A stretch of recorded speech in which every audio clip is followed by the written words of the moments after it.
கேட்டிங்கன்னா தானியேல் புஸ்தகத்தில் 11ஆம் அதிகாரம் 37வது வசனத்தில் இந்த ஆன்டி கிறிஸ்துடைய ஸ்பிரிட்டை பற்றி தெளிவாக சொல்லப்பட்டிருக்கும்.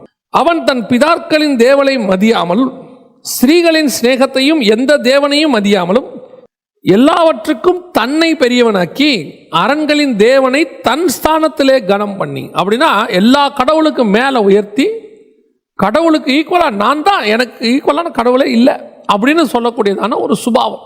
இதுதான் வசனம் சொல்லுது, தன்னைத்தான் தேவன் என்று காண்பிக்கிறவனாயும் இருப்பான். ஸோ இதெல்லாம் ஆன்டி கிரைஸ்டுடைய ஸ்பிரிட் எதிர்த்து நிற்கிறது. அடுத்தபடியாக மேலாக, கடவுளுக்கு மேலாக தன்னை உயர்த்துறது, தேவனுடைய ஆலயத்தில் உட்கார்ந்து தன்னைத்தான் தேவன்னு காட்டுறது, இதெல்லாம் ஆன்டி கிரைஸ்டுடைய ஸ்பிரிட். இதெல்லாம் ஆன்டி கிரைஸ்டுடைய கவர்மெண்ட்டில் நடக்கும். அவனுடைய அரசாட்சி நடக்கும்போது இதெல்லாம் நடக்கும். ஆனால் அதுக்கு முன்னாடியே இது ஆரம்பிச்சிடும். ஏன்னா அவன் வரும்போது மக்கள் திடீர்னு சடனாக வணங்க முடியாது. அதற்கான ஆயத்தத்தை இப்போவே செய்ய தொடங்கிடுவாங்க. ஸோ இதான் ஆன்டி கிரைஸ்டுடைய ஸ்பிரிட். சரி, இந்த ஆன்டி கிரைஸ்ட் அப்படின்னு சொல்லக்கூடிய, அந்தி கிறிஸ்து அப்படின்னு சொல்லக்கூடிய இந்த காரியங்கள் எங்கே ஆரம்பிக்குது பைபிளில் அப்படின்னு சொல்லி நீங்கள் கேட்டீங்கன்னு சொன்னால், ஆதியாகமத்தின் புஸ்தகம் 3ஆம் அதிகாரத்தில் நீங்கள் வாசிக்கும் போது 15வது வசனத்தில் கர்த்தர் ஒரு காரியத்தை சொல்கிறார். இவங்க பழம் சாப்பிட்றாங்க, ஒரு ப்ராஃபஸியை கர்த்தர் சொல்கிறார். 3ஆம் அதிகாரம் 15ஆம் வசனம், ஜெனசிஸ் 3:15. உனக்கும் ஸ்திரீக்கும் உன் வித்துக்கும் அவள் வித்துக்கும் பகை உண்டாக்குவேன், அவர் உன் தலையை நசுக்குவார், நீ அவர் குதிங்காலை நசுக்குவாய் என்றார். உன் வித்துக்கும் அவள் வித்துக்கும் பகை உண்டாக்குவேன். சர்பத்தை பார்த்து ஆண்டவர் சொல்றார். அப்ப ஸ்திரீயின் வித்து இயேசு கிறிஸ்து, நம்ம எல்லாருக்கும் தெரியும், ஸ்திரீயின் வித்தாக பிறந்தார் சபைக்கு. அடுத்து சர்பத்தின் வித்து யார்? உன் வித்துக்கும் அவள் வித்துக்கும் பகை உண்டாக்குவேன். சர்பத்தின் வித்து யாரு அப்படின்னு கேட்டீங்கன்னு சொன்னா, 2 தெசலோனிக்கேயர் 2ஆம் அதிகாரம் 3வது வசனத்தில், எவ்விதத்தினாலும் ஒருவனும் உங்களை மோசம் போக்காதபடிக்கு எச்சரிக்கையாயிருங்கள், ஏனெனில் விசுவாச துரோகம் முந்தி நேரிட்டு கேட்டின் மகனாகிய பாவ மனுஷன் வெளிப்பட்டால் ஒழிய அந்த நாள் வராது அப்படின்னு இருக்கு. இந்த கேட்டின் மகன் அப்படின்னு இருக்கு பாருங்க. இந்த கேட்டின் மகன் தான் அந்தி கிறிஸ்து. எல்லா சகல கேடுகளுக்கும் பிதா யாரு? பிசாசு, பொய்யனும் பொய்க்கு பிதாவுமாக இருக்கிறான். இப்போ அவன் அந்த அந்தி கிறிஸ்துவோடைய தகப்பனாக, அதாவது பிதாவாக இந்த பிசாசு காணப்படுகிறது. கேட்டின் மகன் என்பது ஆன்டி கிரைஸ்ட், அந்தி கிறிஸ்துவை குறிக்கிறார்.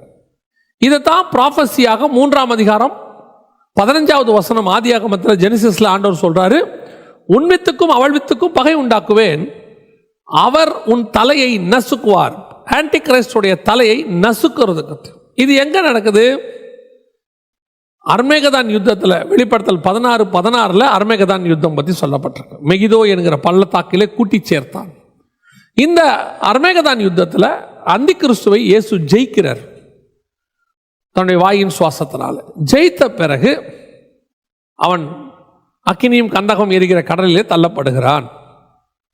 இதுதான் அவர் தலையை நசுக்குதல் அப்படின்னு இருக்கு. ஆன்டி கிறிஸ்டை ஜெயிக்கிறது அங்கே சொல்லப்பட்டிருக்கு.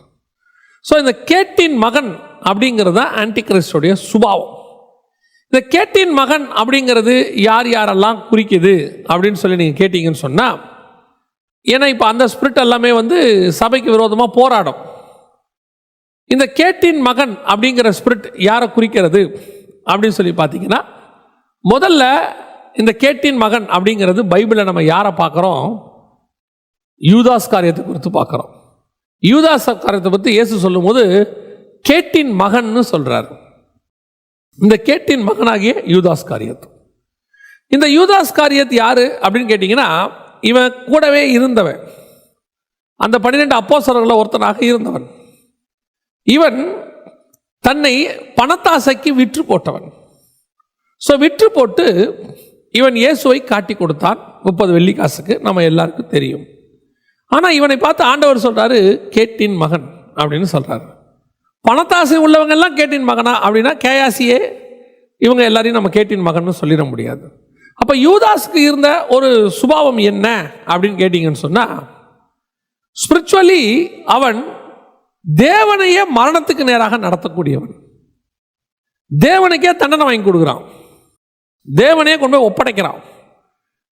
இயேசு ஒரு இடத்துல கேட்கிறாரு, என்னை நீங்கள் யார் என்று சொல்லுகிறீர்கள்? இது உன்னதமான தேவனுடைய குமாரன் அப்படின்னு சொல்றாங்க. அப்படி சொல்லும்போது யூதாசும் இருக்கிறார். அப்படி இருக்கும்போது இவர் தேவனுடைய குமாரன் தெரிஞ்சும் இவரை காட்டி கொடுக்குறான் அப்படின்னு சொன்னா, அந்த காட்டி கொடுக்கிற சுபாவம் இருக்கு பார்த்தீங்களா, அதுதான். எப்படி சொல்றீங்க, எந்த விதத்தை வச்சு நீங்க சொல்றீங்க அப்படின்னு கேட்டா, கடைசி காலத்தில் சில ஆன்டி கிரைஸ்ட் ஸ்பிரிட்டோட வருவாங்க, சபைக்கு விரோதமாக வருவாங்க அப்படின்னு இருக்கு. அதுக்கும் யூதா ஸ்பிரிட்டுக்கும் என்ன சம்பந்தம் சொல்றேன். 1 யோவான் 2ஆம் அதிகாரம் 22வது வசனம் 23வது வசனத்தை நான் வாசிக்கிறேன். இயேசுவை கிறிஸ்து அல்ல என்று மறுதலிக்கிறவனே அல்லாமல் வேற யார் பொய்யன்? பிதாவையும் குமாரனையும் மறுதலிக்கிறவனே அந்தி கிறிஸ்து அப்படின்னு இருக்கு. பிதாவையும் குமாரனையும் மறுதலிக்கிறவனே அந்தி கிறிஸ்து. இயேசுவை கிறிஸ்துவே அல்ல என்று மறுதலிக்கிறவனே அல்லாமல் வேற யார் பொய்யன்? Very simple. என்ன சொல்லுது? இயேசுவை கிறிஸ்துனா அபிஷேகம் பண்ணப்பட்டவர், தேவனுடைய குமாரன் அபிஷேகம் பண்ணப்பட்டவர். இவரை தேவன் என்று ஒத்துக்கொள்ளாதவங்கன்னு வச்சுக்கலாமே, ஈஸியா உங்களுக்கு புரிஞ்சுக்கிறதுக்காக சொல்றேன். இயேசுவை தேவன் இல்லை என்று மறுதலிக்கிறவனே பொய்யன், அவரே ஆன்டி கிரைஸ்ட் ஸ்பிரிட். இன்னைக்கு கடைசி காலத்தில் சபைக்கு விரோதமாக வரக்கூடிய உபதேசங்களில் மிக முக்கியமானது ஒன்று என்ன அப்படின்னு கேட்டிங்கன்னா, இயேசு நல்ல மனிதர் அப்படின்னு சொல்லுவாங்க. இன்னும் கொஞ்சம் பேர் என்ன சொல்லுவாங்க, அவர் தேவனுடைய குமாரன் கூட நாங்கள் ஒத்துக்கிறோம், ஆனால் அவர் கடவுள் கிடையாது. வசனம் தெளிவாக சொல்லுது, அவர் தம்முடைய ஒரே பேரான குமாரனை தந்தருளி அப்படின்னு இருக்கு. எபிரேயர் நிருபத்தை வாசிச்சு பாருங்க, அங்க எவ்வளவு அழகா ஒரு காரியத்தை அவர் சொல்றாரு பாருங்க. 1ஆம் அதிகாரம் 4வது வசனம், இவர் தேவ தூதரை பார்க்கிலும் எவ்வளவு விசேஷித்த நாமத்தை சுதந்திரித்துக் கொண்டாரோ அவ்வளவு அதிகமாக அவர்களிலும் மேன்மை உள்ளவர். எப்படி எனில், நீர் என்னுடைய குமாரன், இன்று நான் உம்மை ஜெனிப்பித்தேன் என்றும், நான் அவருக்கு பிதாவாய் இருப்பேன், அவர் எனக்கு குமாரனாய் இருப்பார் என்றும் அவர் தூதர்களில் யாருக்காவது எப்போதாவது சொன்னதுண்டா? மேலும் தமது முதற் பேரானவரை உலகத்தில் பிரவேசிக்க செய்த போது தேவ தூதவர் யாரும் அவரை தொழுது கொள்ள கடவர்கள் என்றார். இப்படி இருக்கும்போது 8வது வசனம், குமாரனை நோக்கி, தேவனே உம்முடைய சிங்காசனம் என்றென்றைக்கும் உள்ளது, உம்முடைய ராஜ்யத்தின் செங்கோல் நீதியின் செங்கோலாய் இருக்கிறது. நீர் நீதியை விரும்பி அக்கிரமத்தை வெறுத்திருக்கிறீர். ஆதலால் தேவனே உம்முடைய தேவன் உமது தோழரை பார்க்கிலும் உம்மை ஆனந்த தைலத்தினால் அபிஷேகம் பண்ணினார் என்றும், கர்த்தாவே நீர் ஆதியில் பூமியை அஸ்திவாரப்படுத்தினீர், வானங்கள் உம்முடைய கரத்தின் கிரியைகளாய் இருக்கிறது, அவைகள் அழிந்து போகும், நீரோ நிலைத்திருப்பீர். அவைகள் எல்லாம் வஸ்திரம் போல பழைதாய் போகும், ஒரு சால்வையை போல அவைகள் சுருட்டுவீர், அப்பொழுது மாறிப்போம், நீரோ மாறாதவராய் இருக்கிறீர், உம்முடைய ஆண்டுகள் முடிந்து போவதில்லை என்று சொல்லி இருக்கிறது. மேலும் உம்முடைய சத்துருக்களுக்கு உம்முடைய பாடுபடியாக்கி போடும் வரை நீர் என்னுடைய வலது பார்சல் உட்காரும் என்று தூதர்களில் யாருக்காவது எப்போதாகிலும் அவர் சொன்னதுண்டா? எவ்வளவு அழகா கேட்டிருக்காரு பாருங்க. பதில் இதுதான். 1ஆம் அதிகாரத்தில் 4வது வசனத்திலிருந்து 14வது வசனம் வரைக்கும் தேவ தூதர்களுக்கும் குமாரனுக்கும் உள்ளதான வித்தியாசம். இவரையும் தேவனுங்கிறாங்க, பிதாவையும் தேவனுங்கிறாங்க. இவரும் பிதாவும் ஒன்றாக இருக்கிறது போல. அப்படின்னா என்ன அர்த்தம்? இயேசு தேவன். அப்படி இயேசுவை தேவன் இல்லை என்று மறுதலிக்கிறவனே பொய்யன், அவனே அந்தி கிறிஸ்து. இன்னைக்கு கடைசி காலத்தில் சபைக்கு விரோதமாக போராடக்கூடிய ஒரு குரூப் என்ன சொல்லிக்கிட்டு இருக்குது அப்படின்னா, இயேசு தேவன் கிடையாது அப்படின்னு சொல்லி உங்களை வழிவிலக பண்றவங்க. இந்த வழிவிலக பண்ணக்கூடியவங்களில் மிக முக்கியமான ஆட்கள் என்ன செய்வாங்க, நான் சொல்யூஷனும் சொல்றேன். அவங்க உங்ககிட்ட என்ன செய்வாங்க அப்படின்னா, பைபிளை விட அவங்க ஒரு புக்கை அதிகமாக இன்சிஸ்ட் பண்ணுவாங்க. உங்களை பைபிள் அதிகமாக படிங்கன்னு அவங்க சொல்ல மாட்டாங்க. அவங்களுடைய ஸ்தாபனத்திலிருந்து வரக்கூடிய ஒரு புக்கு இருக்கும், அதை அதிகமாக படிக்க சொல்லுவாங்க. இது அவங்க மட்டும் இல்லை, அதாவது இயேசுவை மறுதலிக்கிறவங்க மட்டும் இல்லை, கள்ளோபதேசக்காரங்க எல்லாருடைய வேலையுமே பைபிளுக்கு ஆல்டர்னேட்டாக ஒரு புக்கை கொண்டு வருவாங்க. பைபிளுக்கு ஆல்டர்னேட்டாக ஒரு புக்கு, அவன் பைபிளுக்கு பதிலாக ஒரு புக்கை கொண்டு வந்துட்டு இதை படிங்க, இதில் இன்னும் நிறைய விஷயங்கள் இருக்குது, இது உங்களுக்கு நல்லா தெளிவாக சொல்லுன்னா அவன் கள்ளன், அவன் கல்ட்டு. பைபிளுக்கு ஆல்டர்னேட் புக்கு கிடையாது. யார் செய்வா? பிசாசு அந்த வேலையை செய்யும். ஏன்? இதுல தான் நித்திய ஜீவன் இருக்கு, இதுல தான் சத்தியம், இதுக்குள்ள தான் உண்மை இருக்கு, இந்த உண்மைக்கு பதிலா மனுஷன் எழுதின ஒரு புக்கை கொண்டாந்துரும். நான் உங்களுக்கு சொல்லுவேன், இந்த வேதாகமத்தில் சொல்லப்பட்டதை தவிர்த்து மனுஷன் எழுதின அத்தனை புத்தகத்திலும் பிழை உண்டு. There must be a mistake. Mistake இல்லாத ஒரே ஒன்று இருக்குன்னா அது பரிசுத்த வேதாகமம் மட்டுமே. மனுஷன் எழுதின எல்லா புக்கிலையும் மிஸ்டேக்குன்னு ஒன்று இருக்க தான் செய்யும். அதனால தான் இதுக்கு ஆல்டர்னேட் கிடையவே கிடையாது. நிறைய கல்ட்டுக்காரங்க சொல்ற மிக முக்கியமான விஷயம் என்னன்னு கேட்டீங்கன்னா, எங்க புக்கை படிங்க, இதுல உங்களுக்கு தெளிவா கொடுத்துருக்குது.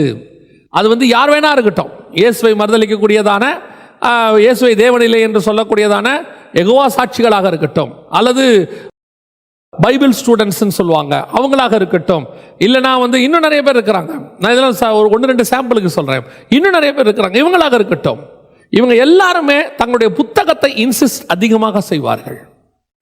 அவங்க வேதாகமத்தை 2வது நிலைக்கு கொண்டு போக ட்ரை பண்ணுவாங்க. இதுதான் இருக்கிறதுலே பெரிய வேலை. முதலாவதாக இயேசுவை தேவன் இல்லை என்று சொல்வார்கள். இவங்க கிட்ட இருக்கிற பிரச்சனை என்ன அப்படின்னு கேட்டா, உண்மையிலேயே இது ஆரம்பிக்கப்பட்டது போன செஞ்சுரிக்கு முந்தின செஞ்சுரியில். அதை விட கொடுமை என்ன அப்படின்னு கேட்டா, இவங்க சில ஆட்களை அனுப்பி விடுவாங்க. 2 பேராக வருவாங்க. அதுலேயும் அவங்க ரொம்ப சின்சியராக மினிஸ்ட்ரி பண்ணுவாங்க. 2 பேராக வருவாங்க. வந்துட்டு வீடுகள் தோறும் வருவாங்க. இவங்க பொதுவாக தேவனை அறியாதவங்க கிட்ட போக மாட்டாங்க. தேவனை அறிவிக்கிறதுக்கு இவங்க போகவே மாட்டாங்க. இவங்க எங்கே போவாங்க அப்படின்னா, தேவனை அறிந்த கிறிஸ்தவ வீடுகளுக்கு தான் போவாங்க. அங்கே போய் இவங்களை வழிவிலக பண்ணுறது தான் இவங்களுடைய மிக முக்கியமான வேலை. அங்கே போய் உட்காந்து, எனக்கு நடந்த ஒரு சாட்சியை நான் உங்களுக்கு சொல்கிறேன். நான் ஆண்டவரை ஏற்றுக்கொண்ட புதிதுன்னு சொல்ல முடியாது, கொஞ்ச நாளில் எங்கள் வீட்டுக்கும் இதே மாதிரி ஒரு 2 பேர் வந்தாங்க. வெயிலில் மத்தியானம். நான் என்ன செஞ்சேன், ட்ராக்ஸ் கொடுத்துக்கிட்டே வந்தாங்க. அவங்க ஐயோ யாரோ தேவ பிள்ளைகள் தான் கொடுக்குறாங்க போல நினச்சிக்கிட்டு, வாங்க மோர் ஏதாவது குடிங்க அப்படின்னு சொல்லி உட்கார வச்சு அந்த சகோதரிகளுக்கு என்னுடைய மனைவியை மோர் குடிக்கிறதுக்கெல்லாம் கொடுக்க சொன்னேன். கொடுத்த பிறகு அவங்க, உங்ககிட்ட நாங்கள் கொஞ்சம் இயேசுவை பற்றி சொல்லணும்னு நான் சொன்னேன். இல்லை, நான் ஆல்ரெடி ஆண்டவரை ஏற்றுக்கொண்டேன் அது மாதிரி. இல்லை, உங்களுக்கு தெரியாத ஒரு விஷயத்த சொல்ல விரும்புகிறேன். நானும் அவங்க ஏதோ புதுசாக ஒரு விஷயம் சொல்ல போகிறாங்கன்னு பார்த்தா, அப்போ தான் இயேசு கிறிஸ்து என்கிற ஒரு நல்ல மனிதர் அப்படின்னாங்க. நல்ல மனிதர்னும் போதே நமக்கு தெரிஞ்சிடணும், இயேசு மனிதருங்கிற வார்த்தையை யூஸ் பண்ணாலே அங்கே ஏதோ மிஸ்டேக் இருக்குன்னு அர்த்தம். அப்புறம் ஆரம்பித்த உடனே அப்புறம் நானும் அவங்ககிட்ட சில வசனங்கள்லாம் எடுத்து சொன்ன உடனே அடுத்து அவங்க செஞ்ச மிக முக்கியமான விஷயம், நாங்கள் போய் எங்களுக்கு மேலே ஒரு மென்டர் இருக்கிறாரு, ஒரு அண்ணன் இருக்கிறாரு, அவரை கூட்டிகிட்டு வரட்டுமா அப்படின்னு கேட்டாங்க. இது அவங்ககிட்ட இருக்கிற 2வது ட்ராபேக். ஃபர்ஸ்ட் புக்கு படிக்க சொல்லுவாங்க. 2வது, நீங்கள் இப்படி ஏதாவது சொல்லிட்டீங்கன்னா அவங்க ஒரு லிமிட் அளவுக்கு தான் அதெல்லாம் சொல்லியிருப்பாங்க. ஏன்னா அவங்கள பிரெயின் வாஷ் பண்ணியிருப்பாங்க. அடுத்து இவங்க என்ன பண்ணுவாங்கன்னா, அடுத்து நேராக இன்னொரு அண்ணனை கூட்டிகிட்டு வரேன்னு சொல்லுவாங்க. நானும் சரி கூட்டிகிட்டு வாங்கன்னு சொன்னேன். போய் அடுத்த வாரத்தில் இன்னொரு அண்ணனை கூட்டிகிட்டு வந்தாங்க. அவரும் ஒரு பிரதர். அவரும் சில காரியங்களை ஆரம்பித்த உடனே அவரிடத்திலும் வசனத்திலிருந்து பேசினோம். அப்படி பேசின உடனே இப்போ நான் என்ன வசனம் பேசணும்னு உங்களுக்கு சொல்கிறேன். ஏன்னா இது உங்களுக்கு பிரயோஜனமாக இருக்கும். ஒருவேளை நீங்கள் தெரிஞ்சாலும் தெரிஞ்சிருக்கலாம், இருந்தாலும் நான் உங்களுக்கு சொல்கிறேன். நீங்கள் உங்களுக்கு யாராவது உங்கள் வீட்டுக்கு இந்த மாதிரி இயேசுவை தேவன் இல்லை, பிதா மட்டும்தான் தேவன், இயேசு கிடையாதுன்னு சொல்லிட்டு யாராவது வந்தாங்கன்னா அவங்ககிட்ட பேசுறதுக்கு நிறைய வசனம் இருக்குது. இந்த ஒரு வசனம் டேரிங்காக ஸ்ட்ரெயிட்டாக இருக்கும். நீங்கள் அவங்கள மூச்சே விட முடியாது அவங்களால. அப்படி ஒரு வசனம். எந்த வசனம்? யோவான் எழுதின சுவிசேஷம் 1ஆம் அதிகாரம் 1, 2, 3 வசனங்களை நான் வாசிக்கிறேன். ஆதியிலே வார்த்தை இருந்தது, அந்த வார்த்தை தேவனிடம் இருந்தது, அந்த வார்த்தை தேவனாய் இருந்தது, அவர் ஆதியிலே தேவனோடு கூடி இருந்தார். அடுத்து வசனம் சொல்லுது, சகலமும் அவர் மூலமாய் உண்டாயிற்று. நல்லா கவனிச்சுக்கொள்ளுங்க. அவருக்குள் ஜீவன் இருந்தது, அந்த ஜீவன் மனுஷருக்கு ஒளியாய் இருந்தது. நல்லா கவனிச்சுட்டீங்கன்னா வசனம் தெளிவாக சொல்லுது, ஆதியிலே வார்த்தை இருந்தது, அந்த வார்த்தை தேவனிடம் இருந்தது, அந்த வார்த்தை தேவனாய் இருந்தது. இப்போ 14வது வசனத்தை சேர்த்து வாசிக்கிறேன். அந்த வார்த்தை தேவனிடம் இருந்தது, அந்த வார்த்தை தேவனாய் இருந்தது, அந்த வார்த்தை மாம்சமாகி கிருபையினாலும் சத்தியத்தினாலும் நிறைந்தவராய் நமக்குள்ளே வாசம் பண்ணினார். இப்போ வாசித்து பாருங்க, 1ஆம் வசனத்தையும் 14வது வசனத்தையும் சேர்த்து வாசிச்சு பார்த்தீங்கன்னா இதுக்கு விடை கிடைக்கும். ஆதியிலே வார்த்தை இருந்தது, அந்த வார்த்தை தேவனிடம் இருந்தது, அந்த வார்த்தை தேவனாய் இருந்தது, அந்த வார்த்தை மாம்சமாகி கிருபையினாலும் சத்தியத்தினாலும் நிறைந்தவராய் நமக்குள்ளே வாசம் பண்ணினார். தெளிவா இருக்கு. அவர் தேவனாய் இருந்தார், அவர் மாம்சமானார். இயேசு. அப்ப இயேசு தேவனாய் இருந்தார் இருக்கிறது இங்க என்ன இருக்கு? ப்ரூஃப் இருக்கு. இந்த வசனத்தை சொன்ன உடனே அடுத்து அவங்க என்ன சொல்லுவாங்க தெரியுமா? Next word. இது இந்த கள்ளோபதேசக்காரங்க எல்லாருக்கிட்டையும் இருக்கக்கூடியதான ரெண்டாவது டாக்டிக்ஸ். ரெண்டாவது டாக்டிக்ஸ் என்னன்னு கேட்டீங்கன்னா, அவங்க சொல்லுவாங்க, இதை நீங்க மூல பாஷையில படிச்சு பார்த்துருக்கீங்களா அம்பாங்க. அடுத்து அவங்க போறக்கூடிய அடுத்த ரூட் இதுதான். மூல பாஷையில வேற மாதிரி இருக்கு, கிரீக்ல வேற மாதிரி இருக்கு, ஹீப்ரூல வேற மாதிரி இருக்கும்பாங்க. இப்போ நான் கேட்டேன் அவங்கள, இவ்வளோ நேரம் இந்த பைபிள்ல இருந்தானே நீங்க பேசுனீங்க, போன வாரம் வந்தவங்களும் இந்த பைபிள்ல இருந்து தான் பேசினாங்க, இவ்வளோ நேரமும் நீங்க இந்த பைபிள்ல இருந்து தான் பேசுனீங்க, இப்போ நீங்க ஏன் மூல வார்த்தைக்கு போனீங்க அப்படின்னு. இல்லை இல்லை இந்த வசனம் வந்து தமிழ்ல தப்பா இருக்கு, சரி இங்கிலீஷ்லயும் தப்பா இருக்கு, கிரீக்ல போய் பார்த்துக்கலாமே அப்படின்னு. இப்படித்தான் அவங்களால பதில் சொல்ல முடியலன்னா அடுத்து அப்படியே எங்க போவாங்க அப்படின்னா, கிரீக்குக்கு போவாங்க, ஹீப்ருக்கு போவாங்க, லத்தீனுக்கு போவாங்க, கடைசி வரைக்கும் தேவன்கிட்ட போகவே மாட்டாங்க அவங்க. அதான் அவங்களுடைய பிரச்சனை. ஸ்ரீலங்காவில் ஒரு முறை ஊழியத்துக்கு போயிருந்த போது ஒரு விசுவாசி வீட்டில் தான் தங்கி இருந்தோம். காலையில் அந்த விசுவாசி வீட்டுக்கு 7 மணிக்கு ஒரு சகோதரியும் ஒரு வாலிப பிள்ளையும் காலையில் நல்ல நீட்டாக ரெடி ஆகி வராங்க. 7 o'clock வந்துட்டு, இந்த வீட்டார் இல்லையா அப்படின்னாங்க. இருக்காங்க, நீங்கள் கூப்பிடுறேன், நான் வாசலில் உட்காந்து பைபிள் வாசிக்கிட்டு இருக்கிறேன், கூப்பிடுறேன் அப்படின்னு உடனே நாங்கள் அவங்களுக்கு இயேசுவை பற்றி சொல்ல வந்திருக்கோம். நான் சொன்னேன், அவங்க பிலீவர்ஸ் தாமா, ஏற்கனவே நீங்கள் வேறு யாருக்காவது காஸ்பல் சொல்லுங்கள். இல்லை நாங்கள் உங்களுக்குமே சொல்ல விரும்புகிறோன்னு சொல்லி ஆரம்பித்தாங்க. எனக்கு அப்பயே தெரிஞ்சிருச்சு. ஏன்னா அவங்க அந்த கையில் புக்கு வச்சுருக்காங்க, பைபிள் கிடையாது, புக்கு வச்சுருப்பாங்க. இப்போ நான் கேட்டேன், சிஸ்டர் நான் உங்களோட பேசுகிறதுல எனக்கு ஒன்றும் தப்பு இல்லை, ஆனால் நான் பேச ஆரம்பித்த பிறகு மூல பாஷைக்கு போகக்கூடாது, இல்லைன்னா ஆரம்பத்திலேருந்தே மூல பாஷையில் தான் பேசணும். ஒன்று ஹீப்ரு பைபிளை கையில் எடுத்துக்கோங்க, கிரீக் பைபிளை கையில் எடுத்துக்கோங்க, இல்லையா நேரடியாக எந்த பைபிள் வேணுமோ அதை பேசுங்க, அந்த பைபிளை விட்டு இன்னொன்றுக்கு போகக்கூடாதுன்னு. நீங்கள் வெதண்டாவாதம் பேசுகிறீங்க அப்படின்ட்டு ஆரம்பிக்கவே இல்லை. வெதண்டாவாதம் பேசுகிறீங்கன்ட்டு வண்டி எடுத்துகிட்டு போயிட்டாங்க. எதுக்கு சொல்கிறேன், இந்த வசனம் எவ்வளோ அழகாக இருக்குது பாருங்க. யோவான் 1:1 வசனமும் 14வது வசனமும், ஆதியிலே அது தேவனாய் இருந்தது, அந்த வார்த்தை மாம்சமாக்கி. ஸோ இயேசு கிறிஸ்துவை தேவன் இல்லை என்று மறுதலிக்கிறவனே பொய்யன், அவனே அந்தி கிறிஸ்து. இந்த கடைசி காலத்தில் சபைக்கு விரோதமாய் போராடக்கூடிய மிக முக்கியமான ஆன்டி கிரைஸ்டோடைய சுபாவங்களில் ஒன்று இதான். விசுவாசிகளை சபை இந்த விஷயத்தில் ஸ்ட்ராங் பண்ணணும். நான் எப்பவுமே சொல்வேன், சபையை ஞாயிற்றுக்கிழமை ஆராதனை மட்டும் நடத்துவது, நம்ம லாக்டவுனுக்கு முன்னாடி சொல்றேன், ஞாயிற்றுக்கிழமை ஆராதனை மட்டும் வைத்து சபை நடத்துவது எந்த அளவுக்கு உங்களுக்கு பிரயோஜனமா இருக்கும்னு சொல்ல முடியாது. என்ன காரணம் அப்படின்னு கேட்டீங்கன்னா, இந்த ஞாயிற்றுக்கிழமை ஆராதனையில் நமக்கு ஒரு 40 நிமிஷம் தான் டைம் இருக்கும் செய்திக்கு, இல்லை ஒரு மணி நேரம் இருக்கலாம். சில இடங்கள்ல இப்போ அதெல்லாம் குறைஞ்சி 20 நிமிஷம் பேசுறவங்களாம் இருக்கிறாங்க. அந்த ஞாயிற்றுக்கிழமை ஆராதனையில் எல்லாரும் வருவாங்க, எல்லா நிலையில் இருக்கிற ஆவிக்குரியவர்களும், ஆரம்ப நிலையில் இருக்கிறவங்க, புதுசாக வந்தவங்க, 10 வருஷமாக வரவங்க, 20 வருஷமாக வரவங்க, பரிசுத்தாவியை பெற்றவங்க பெறாதவங்க, ஞானஸ்நானம் எடுத்தவங்க எடுக்காதவங்க, நல்ல ஸ்பிரிச்சுவலி வளர்ந்தவங்க, அவங்களுடைய பிள்ளைகள், அது ஸ்பிரிச்சுவல் ஸ்டாண்டர்டே இருக்காது. இவ்வளோ பேருக்கும் நீங்கள் எப்படி ஒரு மெசேஜை கொடுப்பீங்க? ஒரே மெசேஜ் எப்படி இத்தனை பேருக்கும் போதுமானதாக இருக்கும்? உங்களுக்கே எடுத்துக்கிறீங்களேன், ஒரு 70 வயசுக்கார ஒருத்தர் உட்காந்து இருக்கிறாரு, ஒரு 50 வயசுல ஒருத்தர் உட்காந்து இருக்காங்க, ஒரு 2 வயசு குழந்தை இருக்குன்னா எல்லாருக்கும் ஒரே ஃபுட்டு போட முடியாது. 2 வயசு பிள்ளைக்கு லைட்டான ஃபுட்டு கொடுக்கணும், 70 வயசுக்காரங்களுக்கு ஈஸி டைஜஸ்டபிள் ஃபுட் கொடுக்கணும், 50 வயசுக்காரருக்கு நல்லா ஸ்ட்ராங்கான ஃபுட் கொடுக்கணும். அப்படி இருக்கும்போது ஞாயிற்றுக்கிழமை ஆராதனையில் எப்படி இவ்வளோத்தையும் கொடுக்க முடியும்? அதுக்கு தான் நாங்கள் சொல்லுவோம், எப்பவுமே சபையில் ஒரு வேத பாடம்னு ஒன்று இருக்கணும். கண்டிப்பாக இந்த வேத பாடத்துக்கு வரக்கூடியவங்க தான் உங்க சபையில குவாலிட்டி விசுவாசி.